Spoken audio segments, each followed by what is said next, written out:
السلام عليكم ورحمة الله وبركاته. أهلا بيكم معايا فيديو جديد من وي. فيديو النهاردة إن شاء الله هشرح فيه معاكم طريقة عمل مربع جديد جدا وحصري وأول مرة ينزل على اليوتيوب.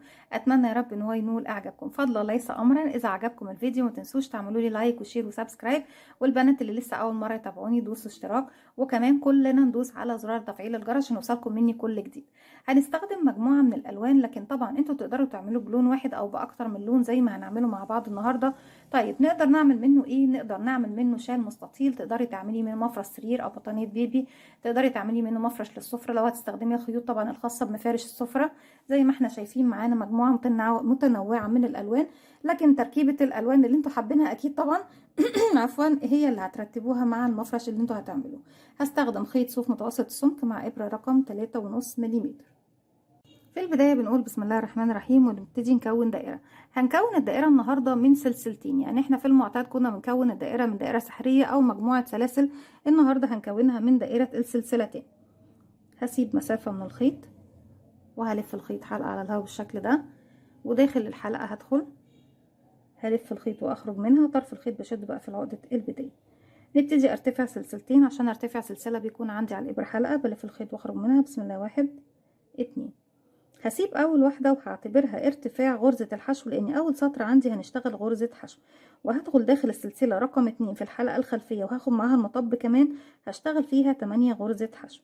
طيب انا كده عندي على الابرة حلقة، بدخل في الغرزة رقم 2 او السلسلة رقم 2 وباخد معايا دي الحلقة الخلفية الباك لوب، ومعايا كمان المطب اللي في الخلف، يكون عندي على الابرة حلقتين وتحت الابرة فيه حلقة واحدة. بدخل الف الخيط واسحب واخرج معايا كده على الابره حلقتين، هلف الخيط واخرج منهم كده اول غرزه حشو في نفس الفراغ. 2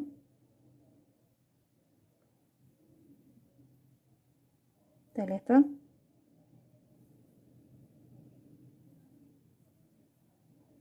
4 5 6 7 8. دي اللي هي الدائرة طبعا اللي بتكون بديلة للدائرة السحرية. زي ما احنا شايفين منتصف او سنتر الدائرة قد ايه بيكون ضيق. صحيح الدائرة السحرية بتكون حتى الفراغ الصغير اللي هو البسيط دوت مش باين، لكن دي الدائرة البديلة للدائرة السحرية. للبنات طبعا اللي بيحبوا ايه بيقولوا ان الدائرة السحرية صعب عليهم، ده البديل ليه. بدخل في اول غرزة اشتغلتها تحت حرف الفي بالكامل، يكون عندي الضلعين الامامي والخلفي على الابرة، وباخد معاه كمان طرف الخيط اللي هو ايه البداية، وبلف الخيط وبسحب من تحتهم، ومن تحت الحلقة اللي عندي على الإبرة بالشكل ده بكون قفلت ايه الدائرة للسطر الأول. السطر التاني بيكون تزايد على كل الغرز، وبردك بشتغله بغرزة الحشو، يعني هرتفع ارتفاع غرزة الحشو بيكون سلسلة واحدة، وفوق كل فراغ بيقابلني بما فيهم طبعا الفراغ الأول هشتغل مرتين كده. ده أول فراغ عندي، بسم الله كده 1، وكمان مرة في نفس الفراغ، يعني بعمل انكريز يعني تزايد على كل الغرز. الفراغ رقم 2 1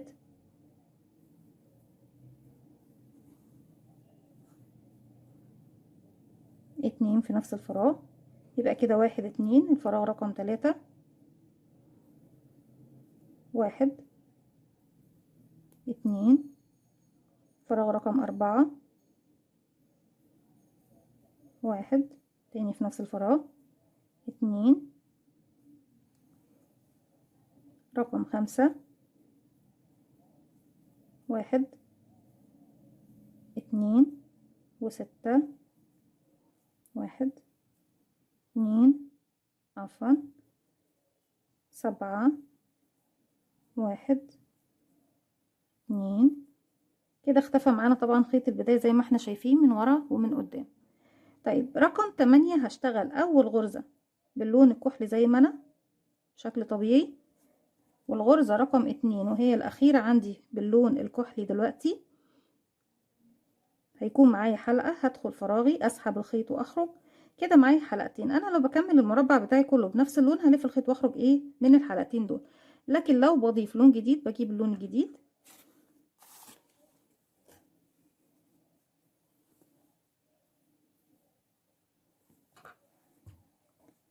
وهبتدي ألف الخيط زي ما احنا شايفين حلقة على الهواء، هدخل بداخل الحلقة ألف الخيط وأخرج منها وأقفل عقدة بداية. الحلقة اللي باللون الجديد هسحبها من الحلقتين الموجودين عندنا على الإبرة بالشكل ده. كملت الغرزة الأخيرة اللي هي طبعا الرقم 2 في التزايد عندي، وكمان أضفت اللون الجديد. بصوا احنا كده خلصنا الغرزة الأخيرة، حرف الفي بتاعها أهو، واحنا معانا الحلقة ايه باللون الجديد اللي هي طبعا الحلقة اللي احنا نبتدي بيها السطر الجديد. فوق أول غرزة اشتغلتها بدخل بالشكل ده. اللون الكحلي هسيبه في المكان ده لاني لما ابتدي بعد كده ارتفع فوق هبتدي اسحبه.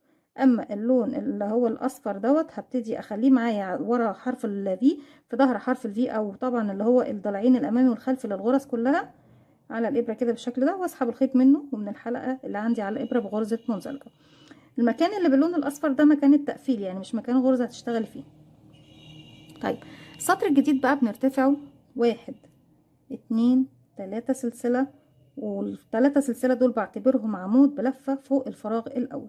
طيب الفراغ التاني بروح اشتغل فوقيه ايه؟ بروح اشتغل فوقيه غرزة نصف عمود، ونحفظ الترتيبة اللي هقولها مع بعض دلوقتي لأن هي الترتيبة اللي هنمشي عليها السطر كله. عمود، نصف عمود. بنشتغله ازاي؟ بيكون عندي على الإبرة حلقة، بلف الخيط بيكونوا حلقتين، هدخل فراغي رقم 2، اسحب الخيط واخرج معايا على الإبرة 3 حلقات، بلف الخيط وبخرج منهم هما 3، 1 2 3. يبقى أول ما اشتغلت في السطر ده اشتغلت عمود، نصف عمود، الغرزة اللي جاية بعدها غرزة حشو، ارجع تاني الغرزة اللي بعدها نصف عمود، واللي جاية عمود بلفة. طيب العمود بلفة بشتغله ازاي؟ بيكون عندي على الابرة حلقة، بلف الخيط بيكونوا حلقتين، هدخل فراغي اسحب الخيط واخرج معايا على الابرة 3 حلقات، بلف الخيط واخرج من حلقتين، اتبقوا 2 هلف الخيط واخرج منهم. بنكرر عمود، نصف عمود، حشو، نصف عمود. انا عايزه طبعا اخد معايا الخيط اللي هو ورا ده،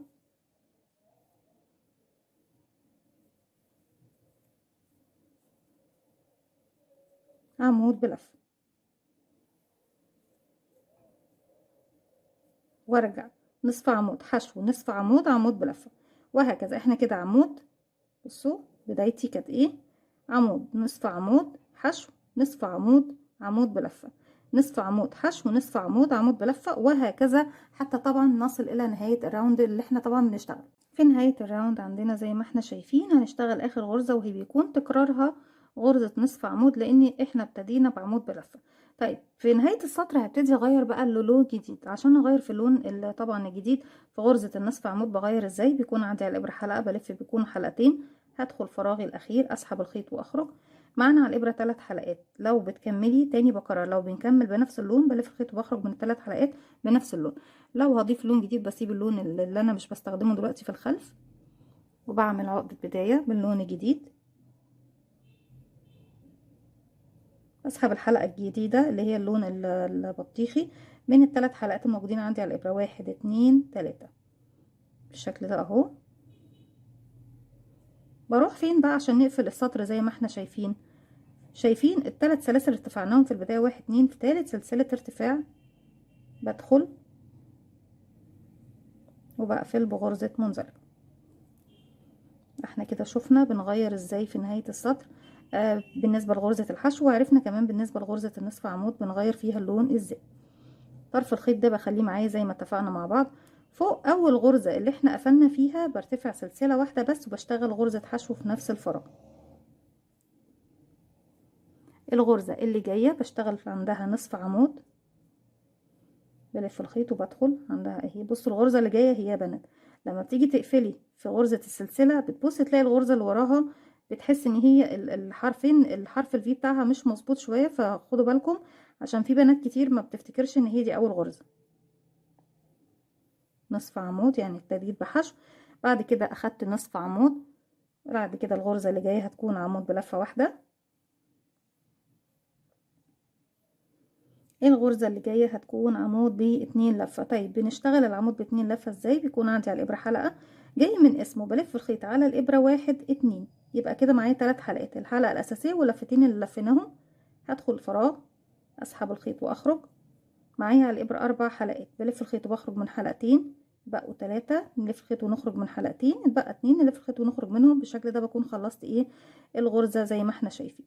بعد كده بعد ما خلصت عمود ب2 لفة هاخد 4 سلسلة، 1 2 3 4، ونروح فين؟ هروح للغرزة اللي وراها على طول اللي المفروض عليها الدور ان انا اشتغل عندها اهي، واشتغل فوقيها غرزة حشو. كأني برجع تاني اكرر التكرار اللي احنا عملناه من بداية السطر. حشو، بعديها نصف عمود، بعديها عمود بلفة واحدة، بعديها عمود بلفتين،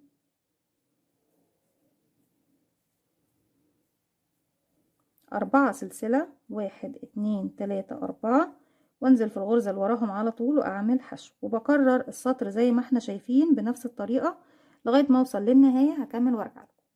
رجعت لكم تاني في نهاية السطر. عندنا زي ما احنا شايفين بعد ما خلصت اخر غرزة عمود ب2 لفة بعديه 4 سلاسل. فاكرين غرزة الحشو الاولى؟ تحت حرف الفي للغرزة بندخل ونقفل بغرزة منزلقة بالشكل ده. هسحب الخيط دوت بس كده شوية لاني هبتدي اسحبه بفوق تاني، ولو حابين ان انتوا تبتدوا تقصوا وتوصلوا تاني فوق مفيش مشكلة. بعد ما بنخلص بنعمل ايه؟ بنلف الخيط ونخرج من الحلقة دي بالشكل ده، وبسيب 10 سنتي وببتدي اقص وانضف الخيوط تحت ايه الشغل زي ما احنا عارفين. اما اذا كنا هنسحبها من فوق فهسيبها بس هخليها مسحوبة معايا بس كده شوية عشان ما تفلتش مني خالص. طيب هنبتدي بقى نوصل الخيط زي ما احنا هنشوف دلوقتي. فين هبتدي اوصل الخيط الجديد او اللون الجديد؟ فوق الغرزة اللي هي اخر عمود ب2 لفة عندي هنا. بدخل تحت حرف الفي وببتدي اوصل الخيط الجديد، بدخل بالشكل ده وبمشي بغرزة منزلقة لغاية السلاسل الأربعة اللي كانوا عندي تحت. هبتدي ارتفع سلسلة لان شغلي في السطر ده هيبتدي من السلاسل. ارتفعنا سلسلة، ارتفاع غرزة الحشو. داخل الفراغ هنا هشتغل على الأربع غرز، 1 حشو، كمان 1 حشو، وكمان في نفس الفراغ هنشتغل 2 غرزة نصف عمود، 1 2. هبتدي بعد كده بقى هيقابلني ايه مكان اللي احنا كنا شغالين فيه تحت غرزة الحشو. هشتغل فوقيها غرزة عمود بلفة، 1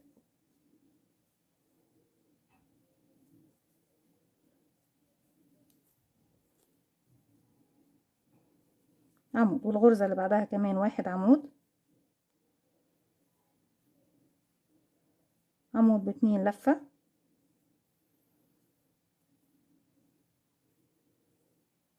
كمان عمود ب2 لفة في الفراغ اللي بعده والاخير.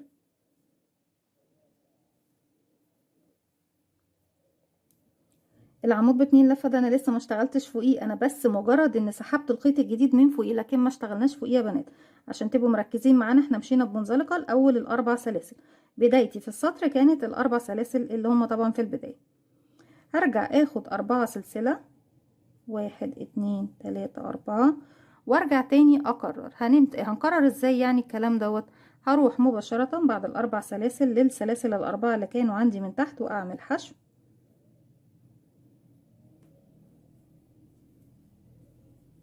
حشو، نصف عمود، نصف عمود. يعني الاربع سلاسل بيكون فوقيهم 4 غرز زيهم بس واحدة في 2 حشو و2 نصف عمود. غرزة الحشو اللي بعديهم هتكون فوقيها غرزة عمود بلفة، بلفة واحدة، والغرزة اللي بعدها كمان عمود بلفة واحدة.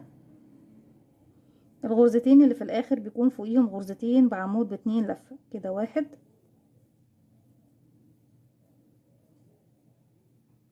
2. يبتدي شكل المربع عندنا زي ما احنا شايفين يتكون. بعد كده بعمل 1 2 3 4، وهكرر فوق السلاسل 2 حشو 2 نصف عمود، بعد كده عمود بلفة، عمود بلفة، عمود ب2 لفة، عمود ب2 لفة، 4 سلسلة، وبكرر لغاية ما بوصل للنهاية. هكمل وارجع لكم. رجعت لكم تاني في نهاية السطر زي ما احنا شايفين بعد الاربع سلاسل، واشتغلنا طبعا على العمود ب2 لفة اللي احنا كنا دخلنا فيه الخيط زي ما احنا ايه فاكرين. فاول غرزة بدخل وبقفل بغرزة منزلقة، زي ما احنا شايفين بالشكل ده. هسحب بردك الخيط ده، وزي ما قلت لكم انتوا لو حابين ان انتوا تفصلوه خالص وتبتدوا توصلوه فوق مفيش مشكله، بنلف الخيط ونخرج من الحلقه اللي عندنا على الابره ونسيب 10 سنتي ونبتدي نقص الخيط، ونبتدي بعد كده نسحبه في المكان اللي احنا هنشتغل فيه في السطور اللي هي طبعا فوق. هنا في السطر ده نبتدي كل مره هنبتدي نضيف اللون الجديد بتاعنا. فين هنضيف؟ عند ايه؟ قبل السلاسل الاربعه دول. احنا ممكن طبعا نسحب من تحت السلاسل عادي، بس انا بفضل ان احنا نسحب من تحت العمود الاخير، وما ننساش ان احنا بنشتغل في العمود الاخير بردك، لان انا كده ما بشتغلش، انا مجرد بس بسحب اللون الجديد من تحت ايه؟ الحلقتين اللي هما ايه للعمود ده. بسحب بس يا بنات، وبمشي بمنزلقة لغاية السلاسل الاربعة. اما العمود دوت انا بشتغل فيه فعلا في نهاية السطر زي ما اشتغلت ايه، احنا هنا اهو زي ما اشتغلت فوق ده اهو. يعني انا بصوا لو خدتوا بالكم هتبصوا تلاقوني سحبت الخيط اهو، والعمود بردك اشتغلته في نفس الفراغ. هرتفع سلسلة. احنا كنا تحت بنشتغل كام؟ بنشتغل 2 غرزة حشو و2 نصف عمود، طيب و2 عمود بلفة و2 عمود بلفتين. طيب المرة دي هنزود، يعني هي نفس القاعدة اللي هنكررها على مدى طبعا ارتفاعك لاي عدد من السطور. ان شاء الله حتى ان انت تعملي مفرش السرير او بطانية البيبي بمربع واحد بدون تشبيك، بنفس الفكرة اللي احنا بنعملها دي، ان انا في كل سطر بزود عدد الغرز. يعني تحت كان عندي 2 من كل نوع من الغرزة، يعني 2 حشو 2 نصف عمود 2 عمود بلفة 2 عمود بلفتين. السطر ده هتزيد واحدة في كل ايه نوع من الغرزة، يعني 3 حشو 3 نصف عمود 3 عمود بلفة 3 عمود باتنين لفة. السطر اللي بعده هيكونوا الضعف، يعني يكونوا 4 حشو 4 نصف عمود 4 عمود بلفة 4 عمود بلفتين. والسطر اللي بعده 5 5 5 5. السطر اللي بعده 6 6 6 6، وهكذا لغاية ما توصلي بقى لحجم المربع اللي انت حباه للمفرش او للبطانية. احنا ارتفعنا سلسلة ارتفاع غرزة الحشو، بشتغل 3 حشو 1 2 3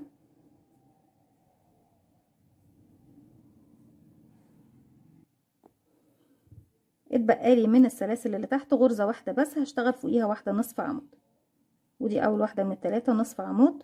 طيب بقية النصف عمود بشتغلهم فين؟ هشتغلهم فين يا بنات؟ هنروح نشتغل بقى ايه، بس احنا ناخد بس الخيط ده اللي بنخفيه معانا في الخلف كده.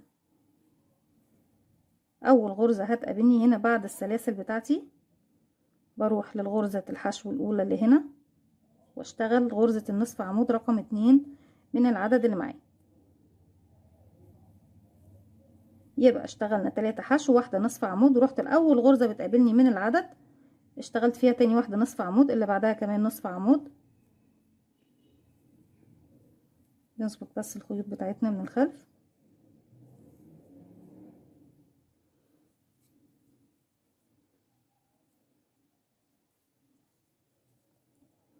ونكرر.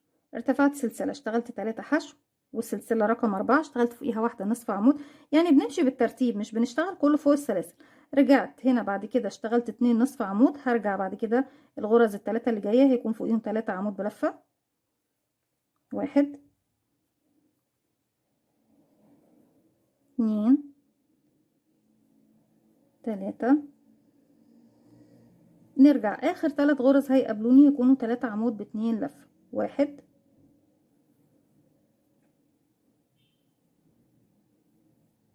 2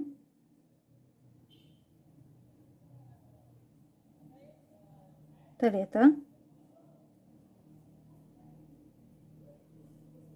بعد كده خلصنا كده 4 سلسلة 1 2 3 4.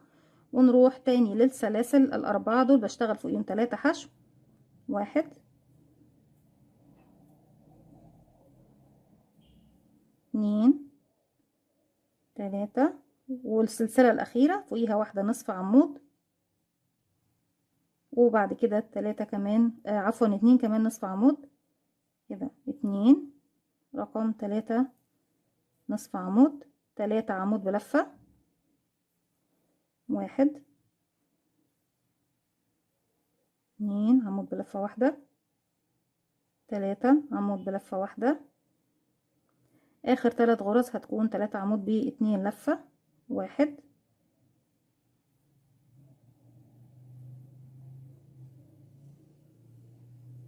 2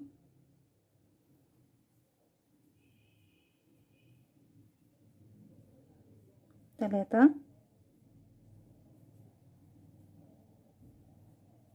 4 سلسلة، 1 2 3 4، وابتدي اكرر على الاربع سلاسل نفس اللي احنا عملناه في الزاويتين دول، الجانب ده والجانب ده بكرره في الجانب ده والجانب ده زي ما احنا شفنا.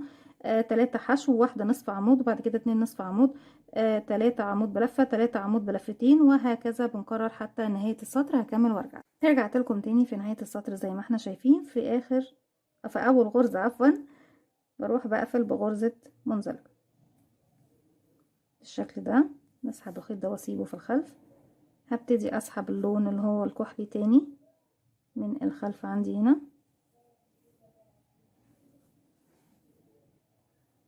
زي ما احنا شايفين. بنبتدي نسحب من تحت الحلقة اهي. ابتدي اخد اللون الكحلي تاني وامشي بمنزلقة لغاية السلاسل، لان السلاسل هي بداية السطر عندي. برتفع سلسلة. السطر اللي فات كان عندي كام من اعداد الغرز؟ 3 3 3 3. السطر زي ما احنا اتفقنا مع بعض، قاعدتنا في المربع دوت بتكون ان احنا بنتزايد في عدد الغرز اللي احنا بنشتغلها. طيب السطر ده احنا كان عندنا تحت 3 من كل نوع من الغرز، هنا هيكون 4 من كل نوع من الغرز. طيب يعني انا عندي هنا بيقابلني في البداية 4 غرز سلاسل، بشتغل فوقيهم 4 غرز حشو. 1 2 3 4. بعد كده هتقابلنا الغرز اللي جاية، هشتغل 4 نصف عمود على الأربع غرز الجايين. أول غرزة أهي كده 1،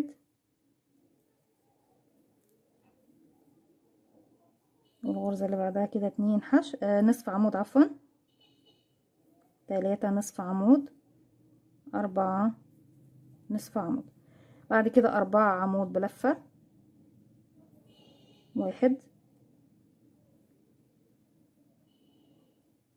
2 3 4. يتبقى لي 4 غرز اللي هما في الآخر، بشتغل عليهم 4 غرزة عمود ب2 لفة. 1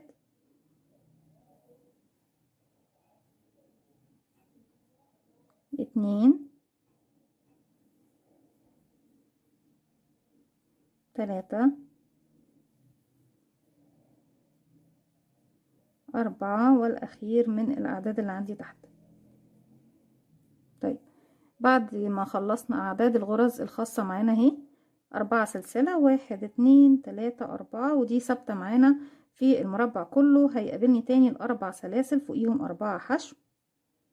1 2 3 4، وارجع تاني 4 نصف عمود، 4 هاف دبل كروشيه، 4 سنجل كروشيه، 4 هاف دبل كروشيه، 4 دبل كروشيه، 4 ترابل كروشيه. كده اشتغلنا 1 2 3 4. كده 1 2 3 4 1 2 3 4 عمود بلفة واحدة، 4 عمود ب2 لفة على 4 أعمدة الأخير. 1 2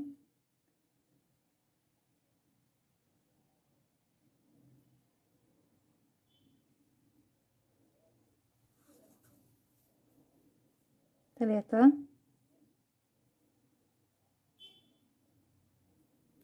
4 و4 سلاسل، وببتدي أكرر. بصوا في كل ما هنرتفع شكل المربع بتاعنا بيكون ايه؟ مربع متداخل. هو يشبه شوية المربع الحلزوني اللي احنا عملناه مع بعض، او اكتر من مربع حلزوني عملناه مع بعض باكتر من لون، لكن المربع النهاردة مختلف واسهل بكتير من المربع التاني، بس شكله حلو جدا ومميز وجميل وفكرة جديدة جدا من نوعها. بكمل السطر ده بنفس الطريقة، وهرتفع كمان السطرين اللي جايين بنفس الطريقة، بس في اختلاف في الاعداد. ان انا اول بشتغل بعد كده 5 حشو، 5 نصف عمود، 5 عمود بلفة، 5 عمود ب2 لفة. وزي ما احنا شفنا مع بعض ان انا بيقابلني 4 سلاسل بشتغل فيهم 4 غرز بس.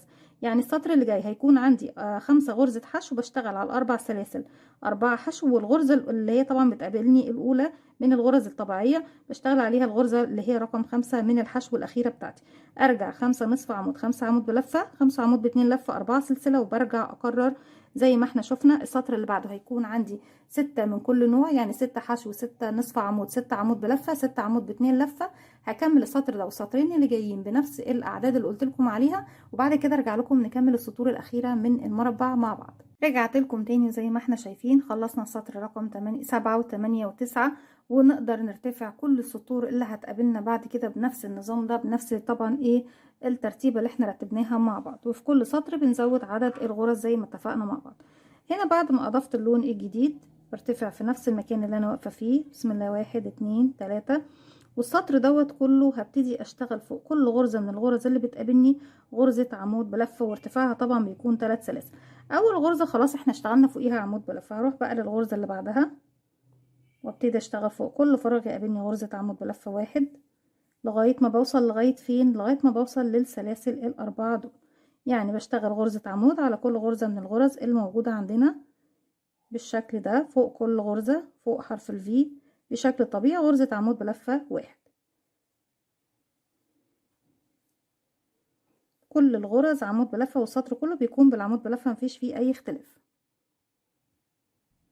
كده بكون وصلت بالأعمدة زي ما احنا شايفين لغاية ما وصلت للسلاسل الأربعة. فأول سلسلة من الأربع سلاسل دول هروح أشتغل ايه؟ أنا ممكن أشتغل من تحت السلاسل على طول، بس أنا حابة إن أنا ايه أحدد معاكم الأماكن عشان تبقوا عارفين الأعداد اللي احنا بنشتغلها مع بعض. بدخل فوق أول سلسلة وبشتغل عمود 1 2 3 سلسلة، وتاني في نفس الفراغ هشتغل كمان عمود. يبقى الزاوية الخاصة بالمربع عندنا هنا هتكون فوق السلسلة الأولى من الأربعة. هرجع بعد كده، وطبعا أنا بعتبر إن العمود رقم 2 اللي اشتغلته في السلسلة الأولى هو أول عمود من الأربع سلاسل دول. هكمل بعديه 3 بقى عمود على ال3 سلاسل الباقيين عندي. يبقى أول سلسلة اشتغلت فيها مرتين، اشتغلت عمود 3 سلاسل عمود، وبعد كده على ال3 سلاسل اللي بعديهم اشتغلت على كل واحدة فيهم عمود بلفة بشكل طبيعي. ده 3. يبقى انا كده كونت الزاوية هنا اهو فين، في اول سلسلة من الاربعة دول اشتغلت فيها مرتين. اشتغلت عمود 3 سلاسل عمود في نفس الفراغ، ورحت لل3 سلاسل اشتغلت فيهم كل واحدة فيهم عمود بشكل طبيعي. برجع تاني اشتغل على كل الغرز اللي تقابلني عمود بلفة 1 لغاية ما اوصل للسلاسل، بكرر فيها نفس اللي انا عملته. وهكرر بقى المربع بتاعي كله بنفس الطريقة، وارجع لكم نكمل السطر الاخير مع بعض. والسطر الاخير بتاعنا بيكون بغرزة النصف عمود، وتقدروا بعد منه تشتغلوا كمان سطرين او 3 زي ما انتوا حابين. رجعت لكم تاني، وكده وصلنا لاخر سطر في مربعنا النهارده، وهو بيكون بغرزة النصف عمود.